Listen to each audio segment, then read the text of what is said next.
Most women who stop chasing a man expect one of two things.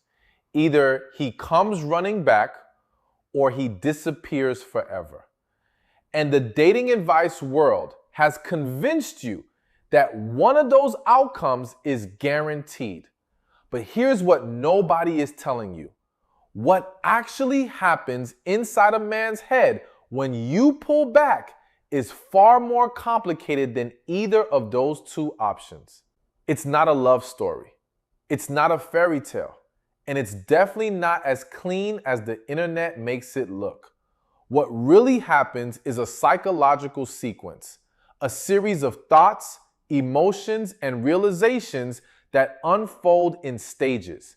And if you don't understand that sequence, you could be reading all the signals wrong. You might think he's not interested when he's actually spiraling. You might think he's stepping up when he's actually just testing you. You might even pull back at exactly the wrong time in exactly the wrong way and undo everything that could have worked in your favor. So today we're going to go inside the male mind, not the idealized version, not the version men perform in public, the real one, the one most men don't even fully understand about themselves.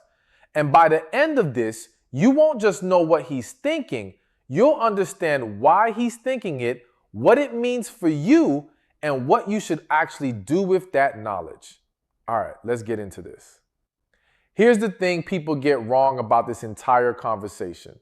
When we talk about stopping chasing, most people assume it's a strategy, a tactic, a move you play to get a reaction out of someone.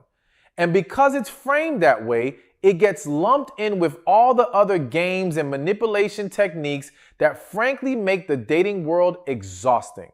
But that's not what we're talking about here. The truth is, the most powerful version of pulling back has nothing to do with strategy. It has everything to do with self-respect. And that distinction changes everything.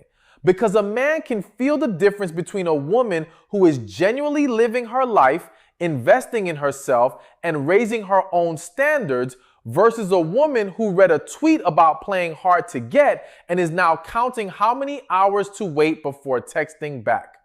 Those two things produce completely different responses in him. One inspires him, one annoys him. We're going to spend time on both. But first, let's start at the very beginning, the moment you stop chasing, because that's where the psychological sequence begins. Think about what it looks like from his side. You have been showing up consistently. Maybe you're initiating most of the contact.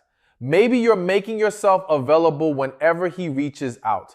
Maybe you've been bending your schedule, tolerating slow replies, accepting crumbs of his time and attention, and just generally being the engine keeping this thing moving. And then you stop. You don't call. You don't text first. You don't ask when you'll see each other next. You just go quiet. And from where he's standing, something has shifted. Something is different. And the very first thing that happens in his head, and I want you to really hear this, is not, oh no, I'm about to lose her. The very first thing is confusion. He doesn't immediately panic. He doesn't immediately step up. He sits in confusion. He runs a quick mental diagnostic. Was she upset about something? Did I do something wrong? Is she busy? Did something happen? He's not certain yet that this silence means anything significant. This is stage one. Don't mistake his silence during stage one for lack of interest. A lot of women misread this phase and either give up too soon or break the silence themselves, which resets the entire process. Now, here's where it gets interesting. Because once he's moved through that initial confusion, something starts to happen that most men won't admit to. He starts paying attention in a way he wasn't before. Think about it from a pure psychological standpoint. Human beings, men and women both, have something researchers call the reactance response. When something that used to be available to us suddenly becomes unavailable, our desire for that thing spikes. Not always and not automatically, but when there was genuine interest or attraction already in place, the moment of absence triggers what psychologists call psychological reactance. In simple terms, the brain perceives a potential loss, and it does not like that. It responds by suddenly assigning far more value to the thing it might be losing. I want you to think about it like this. Imagine you've been walking past the same coffee shop every single morning for 6 months. It's always open, it's always there. You can stop in anytime you want, but you've been busy, you haven't really made it a priority. Then one Monday morning, you walk by and the lights are off. There's a sign on the door, temporarily closed. And suddenly that coffee shop is all you can think about. You start remembering how good the coffee was. You start wondering when they're opening back up. You're already planning to go in the moment they reopen. That is exactly how the male mind begins to work when a woman who was consistently available suddenly goes quiet. The availability was taken for granted. The absence creates urgency. That's stage 2. And it is real, it is measurable, and it has nothing to do with games. It's just the way human psychology works. But let me give you a counterintuitive piece of this that most people skip over. This only works when he was actually interested to begin with. That's the part nobody talks about. If a man was on the fence, if you were never quite making it onto his priority list, pulling back might not trigger reactance. It might just accelerate the fade. And that honestly is not a bad thing. Because here's what the silence reveals. It reveals what was actually there. If pulling back causes him to wake up and step forward, something real was there. If pulling back causes him to completely disappear, then you were doing all the heavy lifting in something that didn't have a foundation. And the silence just made that visible faster than it would have appeared otherwise. I was talking to someone recently who came to me completely devastated because she had pulled back from a guy she'd been seeing for 2 months, and he didn't reach out for 3 weeks. She said, "I don't understand. I thought he liked me." And my honest answer was, the silence didn't make him lose interest. The silence just showed you the interest level that was already there. You were the one holding the connection together. And when you stopped, the connection stopped. That is hard to hear, but it is exactly the kind of information you needed before you invested another 6 months into someone who was never actually invested in you. Now, here's where it gets even more layered. Let's say he was genuinely interested. He's in stage 2. The confusion is behind him. The reactance response has kicked in. He's starting to feel that pull. What happens next inside his mind is what I would call the ego audit. And this is one of the most honest, least talked about phases of male psychology and dating. He starts asking himself questions. Questions he would never say out loud, but that are happening very loudly inside him. Things like, does she think I'm not enough? Did she meet someone else? Has she lost interest in me? And here's the important part. These questions touch something very specific in a man. They touch his sense of desirability, his ego. And men do not like feeling uncertain about whether they are wanted. That uncertainty is deeply uncomfortable. Now, different men handle that discomfort differently. Some men respond by reaching out. They'll send a casual text. make a light comment, slide into the conversation in a low pressure way just to test the temperature. Some men respond by doubling down on their pride. They tell themselves she's playing games, they tell their friends she's acting weird, and they use that story to protect themselves from the vulnerability of admitting they missed the attention. And some men, the most emotionally mature ones, actually sit with the discomfort, recognize what it's telling them, and make a deliberate decision to pursue more intentionally. Which response a man has depends largely on where he is in his emotional development. But regardless of which response he has, they are all driven by the same underlying thing. He is now thinking about you, actively, in a way he wasn't before. Let me break this down further because I think there's something really important here for the women watching. You have to understand that in most early relationships or situationships, a man's level of effort tends to match the level of effort required to keep you. That is not a conscious decision. It is not manipulation. It is just the path of least resistance, which is the path almost all humans follow when they aren't being challenged to do otherwise.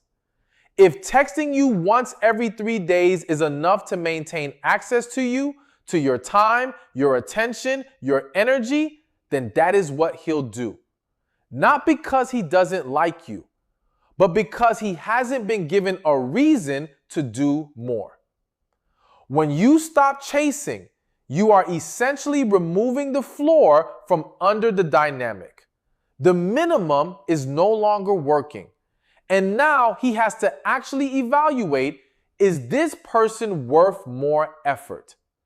That evaluation is critical because it forces a level of conscious intentionality that wasn't there before. Think about it like a job performance review. As long as hitting the bare minimum gets you a passing grade, most people hit the bare minimum. But the moment the standards get raised, you have to actually show up differently or accept that you're going to lose the position. Relationships aren't so different. Now, I want to address something that comes up almost every time I have this conversation, and it's the question of timing. Because there is a version of pulling back that genuinely shifts the dynamic in your favor. And there is a version that just creates unnecessary confusion and damage. The difference comes down to why you're pulling back and how you're pulling back. Here is the version that doesn't work. You go cold without explanation. You start giving one-word responses out of nowhere. You post on social media strategically to make him jealous. You calculate how long to wait before replying. You're essentially performing unavailability. And the thing about performance is that it reads as exactly that, a performance. Men are not always emotionally perceptive, but they are surprisingly good at sensing when someone is being inauthentic with them. And performed unavailability has a different energy than genuine investment in yourself. One feels manipulative. The other feels magnetic. I'm telling you, the energy behind the action matters as much as the action itself. Here is the version that works. You realize you've been over-investing in someone who is under-investing in return. You make the decision, not as a tactic, but as an act of self-respect to redirect your energy towards your own life, your friendships, your career, your health, the things that actually fill you up. You stop being available at every moment, not because you're trying to create an impression, but because you genuinely have better places to put your energy right now. And what that produces is a fundamentally different vibe. You're not waiting for him to text back with your phone face up on the table. You're genuinely out living. And when you do interact with him, you're lighter, more confident, less needy, because you're not carrying the weight of a one-sided investment anymore. That version, that real, grounded, self-respecting version is the one that produces the most profound shifts in male behavior. Because what he's perceiving is not a game. He's perceiving a woman who has options, a woman who has standards, a woman who, if he doesn't get his act together, is going to move forward with her life without him in it. And that is genuinely compelling in a way that strategic silence never is. Let me tell you about a woman I'll call Maya. She had been talking to a guy for about 3 months. They've been on several dates. He was warm when they were together, but inconsistent when they were apart. She'd reach out, he'd respond, but he was never really initiating. She came to me frustrated, asking what she was doing wrong. And here's what I told her. Nothing was wrong with her. But she was carrying the entire weight of keeping this thing alive, and she needed to put it down and see if he'd pick it up. So she did. Not dramatically, no farewell speech, no cryptic posts. She just stopped initiating. She poured that energy into her work. She had a project she'd been putting off. She started going back to the gym. She went on a trip with her girlfriends. 2 weeks in, he texted her. First time he'd initiated in almost a month. And what struck her was how different the conversation felt. He was asking questions he'd never asked before.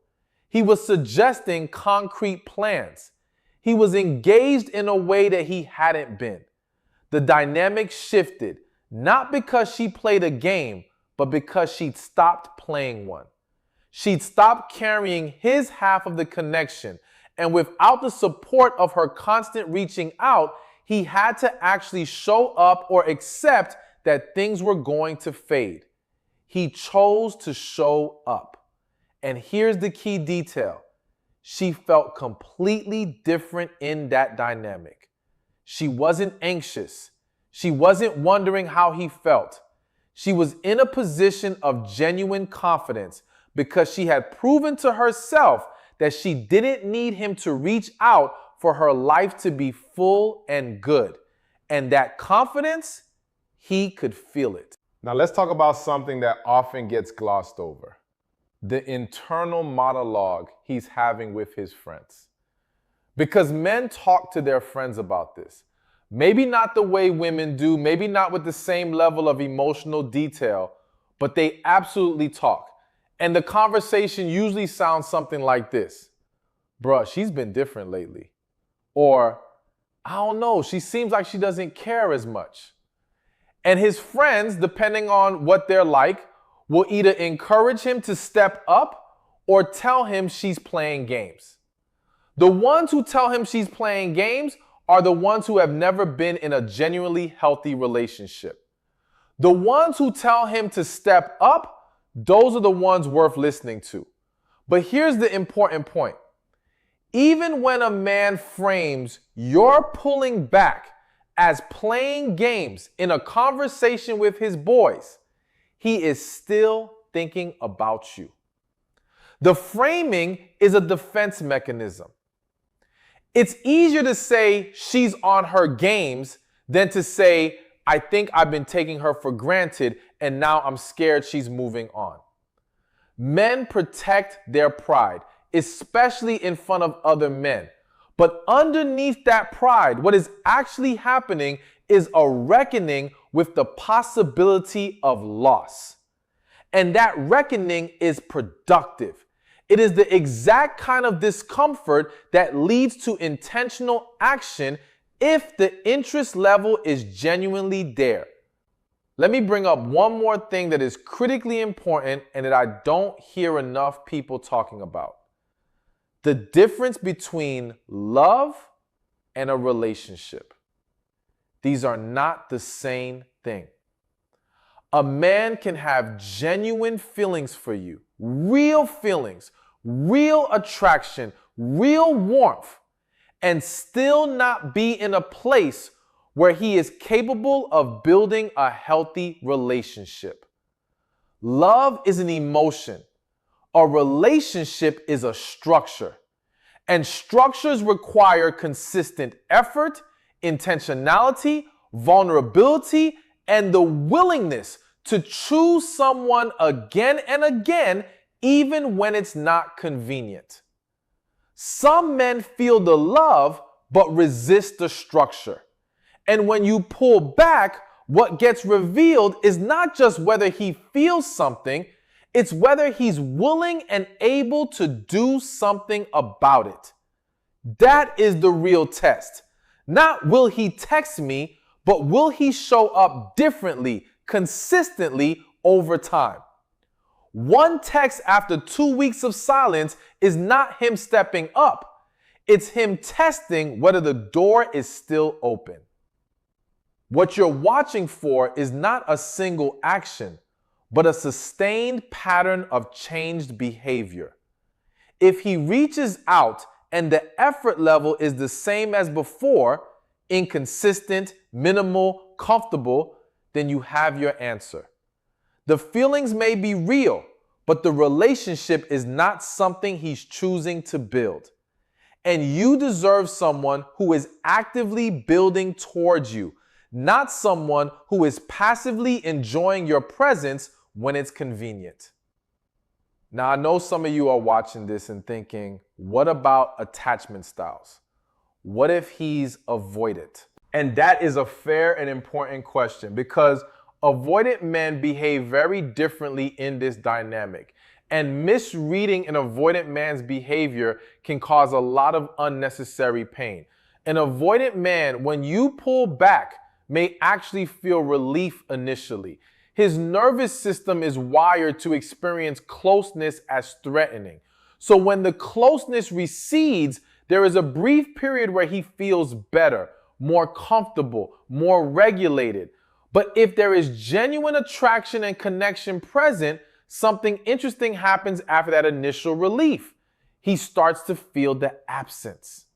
The pull towards you conflicts with his instinct to maintain distance. And the discomfort of that internal conflict can sometimes produce the most meaningful changes in an avoidant man. Not always, but more often than people realize. The key is that you cannot force the timeline. You cannot engineer his emotional journey with strategic silence.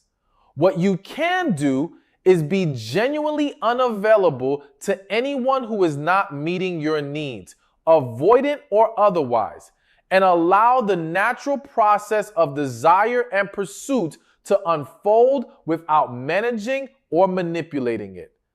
Avoidant men respond to emotional safety and genuine non-neediness, not to games. If you are creating genuine non-neediness by actually investing in your own life and emotional regulation, that is one of the most powerful things you can offer an avoidant partner. But if you are performing non-neediness while internally in a state of panic, he will feel that incongruence. Avoidant people are especially sensitive to emotional dishonesty. Let me talk about the women on the other side of this who are anxiously attached. Because if you are anxiously attached, and a lot of people are without even knowing it, pulling back is genuinely one of the hardest things you will ever try to do. Every instinct in your nervous system is going to tell you to reach out, to check in, to make sure everything is okay, to close the gap. And fighting that instinct requires not just willpower, but genuine internal work. You have to address the fear underneath the urge to chase. Usually that fear sounds like, if I don't hold on, I'll lose him. Or if I give him space, he'll forget about me. Or the only way I'm safe in this connection is if I'm actively maintaining it. And those fears, as understandable as they are not based in reality.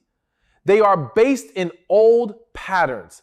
Patterns that probably formed long before this man ever entered the picture. And here is something I want you to sit with. If the only way you feel secure in a connection is by constantly feeding it with your own energy, that is not a secure connection. That is a dependency. And real love, healthy love, does not require you to run yourself ragged, keeping another person engaged. Healthy love has a reciprocal flow. It moves in both directions without one person doing all the labor. And one of the most important tests of whether a connection can become a real relationship is, can it sustain itself when you're not carrying it alone? There is also something worth addressing for the men watching this. And yes, I know there are men watching, there are always men watching. Gentlemen, I need you to hear this too.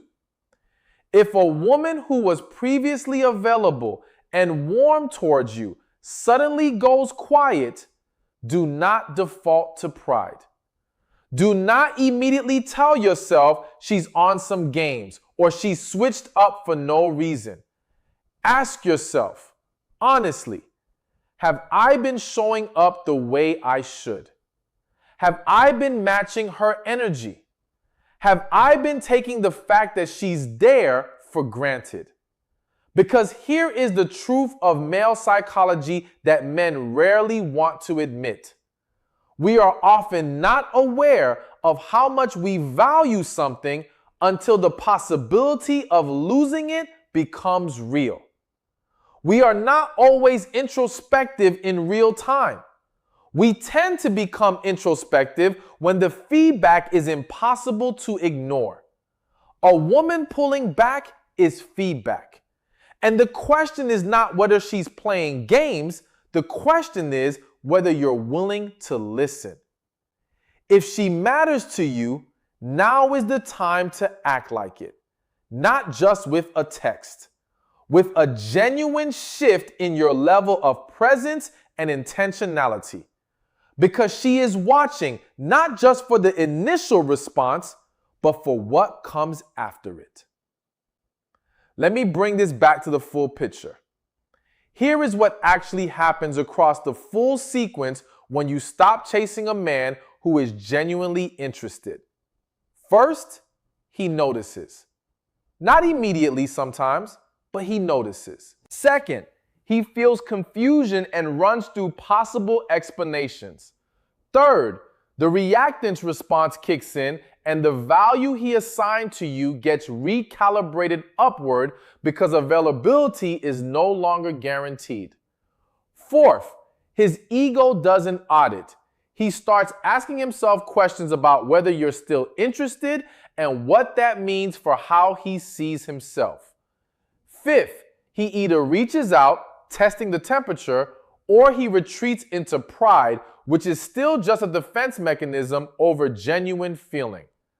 Sixth, if he does reach out and you respond with warmth but without overeagerness, he gets a signal that the door is open but that the dynamic has shifted, that you are not the same person who was carrying the connection alone. If this video opened something up for you, drop a comment and let me know what hit different. I read every single one and your thoughts genuinely shape what we explore next on this channel. If you haven't subscribed yet, now is a good time. We go deep on this stuff every week and you don't want to miss what's coming next. I'm Steven. Take care of yourself. I'll see you in the next one.